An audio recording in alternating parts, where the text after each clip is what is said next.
YSR Congress party అధికారంలో ఉన్నప్పుడు జగన్మోహన్ రెడ్డి గారు 15,000 చొప్పున అమ్మఒడి కార్యక్రమం ఒక పిల్లవాడికి ఇచ్చారు.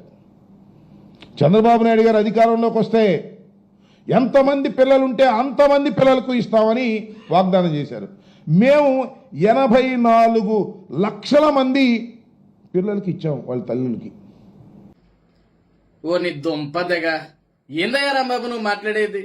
ఇంత పచ్చి అబద్ధమా?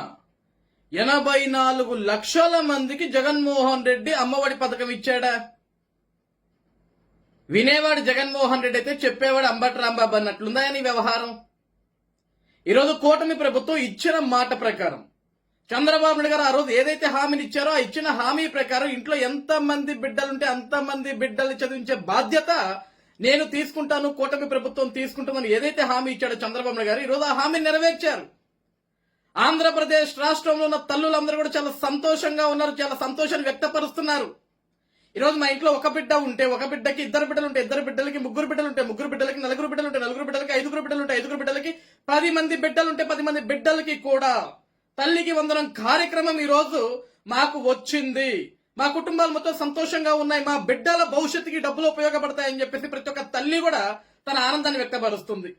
ఇంకా సిగ్గు లేకుండా మీడియా ముందుకు వచ్చి తల్లికి వందనం పథకం గురించి తప్పుడు సమాచారం ఇవ్వటే కాకుండా నీ సిగ్గులేని బ్రతుక్కి జగన్మోహన్ రెడ్డి ముఖ్యమంత్రిగా ఉన్నప్పుడంట 84 లక్షల మందికి అమ్మఒడిచ్చాడంట.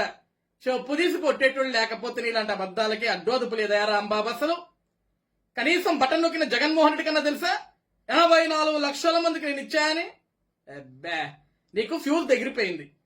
ఏదైతే తల్లికి వందనం పథకం ప్రారంభోత్సవం చేశామో, ఏదైతే ఆ హామీని నెరవేర్చామో, ఈ తల్లికి వందనం దెబ్బతోటి మీ పార్టీ తుడిచిపెట్టుకుపోయింది. ఆ ఉన్న 11 కూడా మిగలవు. ఆ జగన్మోహన్ రెడ్డి ఆ బెంగళూరులోనే ఉంటాడు, ఇక ఆ పులివెందులో కూడా రాడు. దీంతో భయంతో చిప్పు తప్పి నువ్వు ఏదో మాడుతున్నావు.